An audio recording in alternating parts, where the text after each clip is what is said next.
Ladies and gentlemen, around the beloved African continent, a time bomb is ticking in South Sudan, and peace and tranquility are at a crossroad.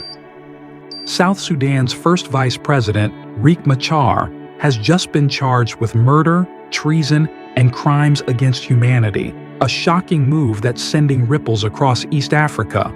For a country still healing from decades of war, this development raises a haunting question. Is South Sudan on the brink of another civil war? This isn't just politics as usual.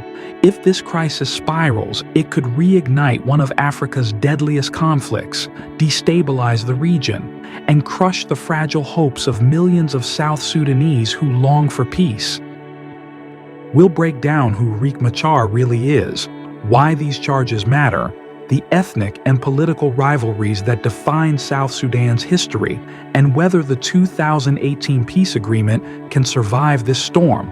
And most importantly, we'll ask what all of this means for the future of the world's youngest nation. So grab a seat. This story isn't just about South Sudan. It's about peace, justice, and survival in a struggling republic. On Thursday, Justice Minister Joseph Geng Akek announced that Vice President Riek Machar is facing charges of murder, treason, and crimes against humanity, the most serious crimes possible under both national and international law. The accusations stem from a March attack in Nasir, where the White Army militia, largely drawn from Machar's Nuer ethnic group, stormed an army base, killing 250 soldiers and a general. A UN helicopter was not spared either, its pilot killed in the chaos. But here's why this is explosive. Riek Machar isn't just another politician. He's the first vice president, the man who co-signed the 2018 peace agreement that ended 5 years of brutal civil war. He's President Salva Kiir's partner in the fragile unity government meant to keep South Sudan stable. The government claims Machar orchestrated the attack. His allies, including Petroleum Minister Puat Kang Chol and Lieutenant General Gabriel Duop Lam, face similar charges. They've all been detained since March. Machar's camp calls it a political witch hunt, accusing Kiir's circle of deliberately sabotaging the peace deal. Meanwhile, tanks and soldiers surround Machar's home in Juba, where he's under house arrest. The international community, from the UN to the African Union, has urged calm. But beneath the surface, there's real fear. Is South Sudan sliding back into war? Uganda has long been accused of meddling in the affairs of South Sudan. Some political analysts believe the president of Uganda, Yoweri Kaguta Museveni, is the real ruler of South Sudan, while Salva Kiir only doubles as an implementer of Kampala policies in Juba. During the climax of the 2016 crisis, when the White Army militia largely of the Nuer ethnicity almost took over Juba, analysts believe it was the intervention of the Uganda People's Defense Forces Air Wing that saved Juba from falling. In March this year, when tensions between the SSPDF and the White Army re-intensified, President Salva Kiir was quick to invite the Special Forces Unit of the Uganda People Defense Forces to secure the capital and sensitive facilities in the country. A move that was largely opposed by the Riek Machar faction as interference in South Sudan's internal affairs. Attempts to meet the detained first Vice President Riek Machar by the East African envoy to mediate the conflict, Raila Odinga, were futile as he was advised by the Salva Kiir administration to first seek clearance from Kampala. So how synonymous are the charges against Riek Machar with what happens in Uganda? Well, there is 100% if not 200% similarity. Since 2001, President Yoweri Museveni has dealt with his opposition by trumping up charges of capital nature against them. Retired Colonel Dr. Kizza Besigye was charged with murder, rape, treason, and terrorism. To date, Besigye holds the Guinness Book of Records for being the man with the most charges in the world, and remains in detention over treason charges as well. Similarly, Bobi Wine, the pop star turned politician, has charges of treason, murder, incitement, and terrorism placed on his head. These nature of offenses are not any different from what we have seen Juba prefer against Riek Machar. The implication here is that, just like Kampala, that has never tried and convicted Besigye or Bobi Wine, Juba is not interested in convicting and sentencing Riek Machar. South Sudan had elections suddenly cancelled last year, and as the country prepares for fresh general elections, indicators are that the Dinka government led by Salva Kiir is becoming less popular, and if given a leveled playing ground, cannot defeat the combined force of Riek Machar. These charges are most likely a trick to confine Riek Machar and deny him the chance to compete in the forthcoming elections and keep him under control, just like President Museveni has kept Besigye and Bobi Wine in check in Kampala. To understand why this is such a turning point, we need to understand Riek Machar himself. He's not just a politician, he's both a founding father and a polarizing figure.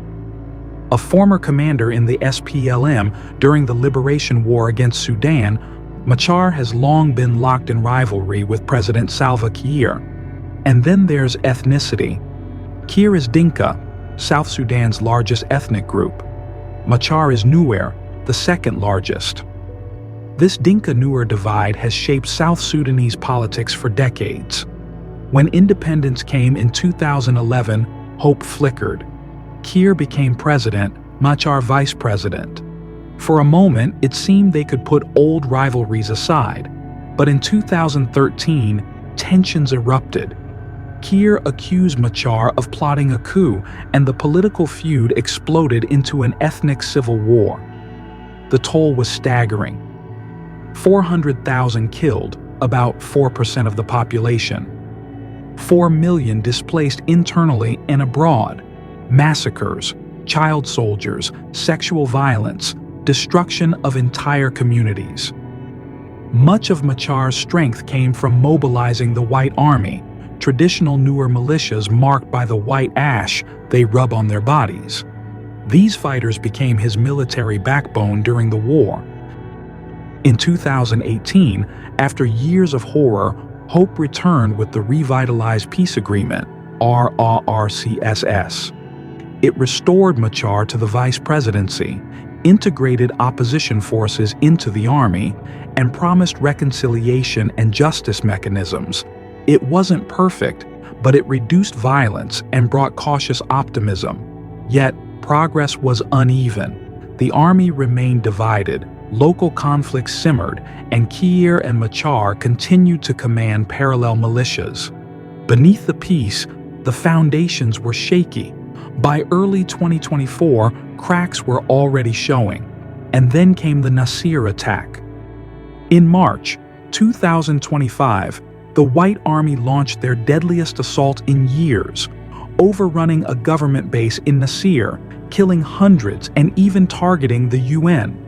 The government blames Machar, calling it treason. His allies insist the White Army operates independently, fueled by local grievances, not central orders. But here's the problem. Even if Machar didn't directly command them, his influence over these militias is undeniable. And their ability to strike so hard exposes how fragile South Sudan's peace deal really is. At the heart of this crisis lies the Dinka-Nuer rivalry. Dinka, approximately 40% of the population, President Kiir's base.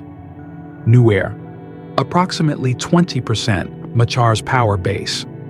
Old disputes over cattle and land have now morphed into national politics. When leaders like Kiir and Machar clash, it's no longer just politics, it quickly becomes ethnic warfare. That's why today's crisis feels so dangerous. The 2013 Civil War started the same way. Political accusations that spiraled into ethnic bloodshed. Social media already shows growing polarization. Communities are bracing for conflict. So, can the 2018 peace deal survive? Right now, the outlook is grim. Trust has collapsed. Charging the vice president with treason shatters the idea of unity. Security guarantees failed. Militias still act with impunity. Both sides cry betrayal. Kiir's camp sees treason. Machar's camp sees persecution. And yet, there are reasons to hope.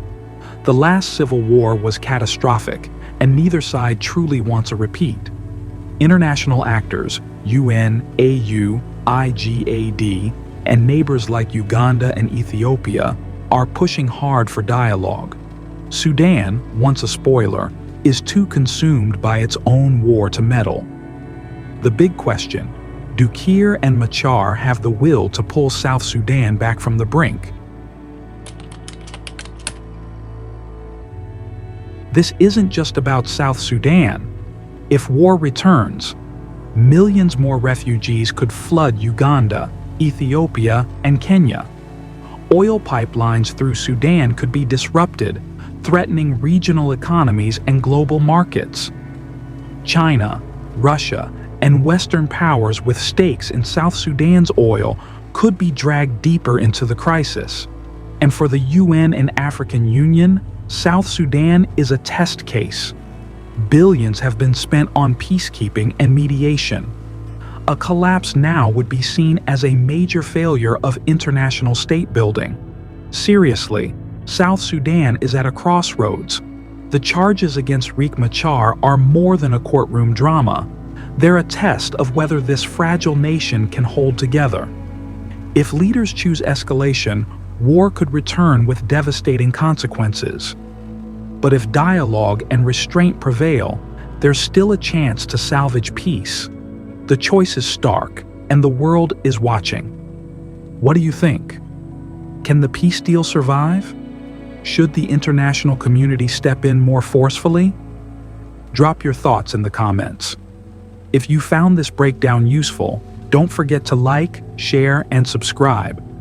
It helps this channel grow and lets us keep bringing you in-depth analysis of Africa's biggest stories.